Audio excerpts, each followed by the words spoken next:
எங்க சீசன்ல நிறைய புனிதர்களா இருக்கும் சார். இந்த சீசன் தான் சேஃபா கேம் விளையாடுற மாதிரி இருக்கு. 7 சீசன் பார்த்துப்பான 8ஆம் சீசன் டேய் வீட்டுக்குள்ளதான் ஒழுங்கா விளையாட முடிக்கீங்க. இந்த வீக்கெண்ட்ஸ் எபிசோட்லயா வாயை திறந்து பேசுங்கடா அப்படிங்கிற மாதிரி தான் இருக்கு. ஏன்னா அதுல முத்துவும் சௌந்தர்யா வந்து உண்மையை போட்டு உடைக்கிறாங்க. மற்ற எல்லாருமே வந்து அந்த இடத்துல கூட பேசல. அதனால தான் ப்ரொமோல கூட வரல. ஆக்சுவலி வந்து விஜய் சேதுபதி வந்து என்ன கேட்கிறாரு அப்படின்னம்னா, நீங்க 7 சீசனை பார்த்தாச்சு, இந்த 7 சீசனுக்கும் இப்போ நடக்கிற இந்த 8ஆம் சீசனுக்கும் என்ன வித்தியாசம் நீங்க நினைக்கிறீங்க? முத்து என்ன சொல்றாரு அப்படின்னா, இந்த 7 சீசன்ல போட்டியாளர்களை நீங்க பார்த்திருப்பீங்க, ஆனா இந்த சீசன்ல தான் எல்லாத்தையும் புனிதர்களா பார்த்திருக்கீங்க அப்படிங்கிற மாதிரி சொல்றாங்க. அதுவும் சர்க்காஸ்டிக்கா வந்து சிரிச்சுக்கிட்டே வந்து முத்தே மற்ற போட்டியாளர்களை வச்சு செய்ய போறாரு அப்படின்னு தான் நினைக்கிறேன்.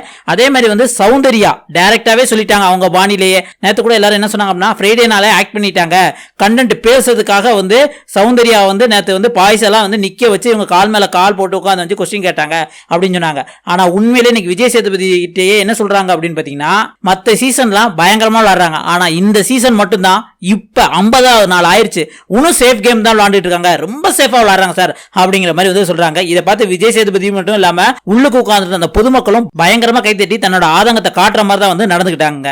அதுக்கப்புறம் சிவகுமார்ட்ட கேட்டாங்க, அவர் சம்பந்தமே இல்லாம, சார் நான் ஒரு 100 பாத்திரம் கழுவிருப்பேன் சார், இங்க இவங்க எல்லாருமே வந்து 1000 பாத்திரம் கழுவிருப்பாங்க சார் அப்படின்னு உடனே விஜய் சேதுபதியே, ஏய் உன்னை எதுக்கு அனுப்பிச்சோம்னா நீங்க என்னடா பண்ணிட்டு இருக்கீங்க அப்படிங்கிற மாதிரி தான் சொல்றாங்க. அதாவது வேற ஒன்றும் சொல்லல, உங்களை கதாபாத்திரமா ஏதாவது செயல்படுவீங்க அப்படின்னு பாத்தீங்க அப்படின்னா உள்ளுக்கு போய் பாத்திரம் கழுவிருக்கீங்களா? இதோட ஜாக்லின் கொஞ்சம் கூட மனசாட்சி இல்லாம எங்க சீசனை நாங்களே புகழ்ந்துட்டா எங்களுக்கே கொஞ்சம் கூச்சமா இருக்கும் சார், அங்க புகழ்றதுக்கு என்னமா இருக்குங்க, எல்லாரும் பிக்னிக் போய் ஜாலியா உள்ளுக்கு விளாண்டுட்டு இருக்கீங்க அப்படின்னு தான் நம்மளுக்கு சொல்ல தோணுது.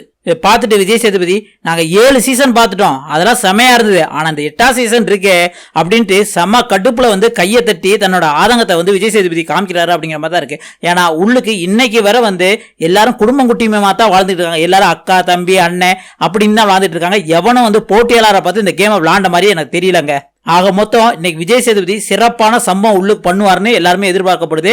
அதுக்கப்புறம் இந்த வீக் வெளியேறினது யாரு அப்படின்னு பாத்தீங்கன்னா, வர்ஷினி வெங்கட் தாங்க. நேற்று நாய்க்குட்டின்னு சொல்லிட்டு நாய்க்குட்டியை தூக்கி வெளியே போட்டாங்களே அப்படின்னு தான் நம்மளுக்கு சொல்ல தோணுது. நீங்க இந்த வீக் வேற யார் வெளியே போனா நல்லா இருக்கும் அப்படிங்கிறத மறக்காம கமெண்ட்ல சொல்லுங்க.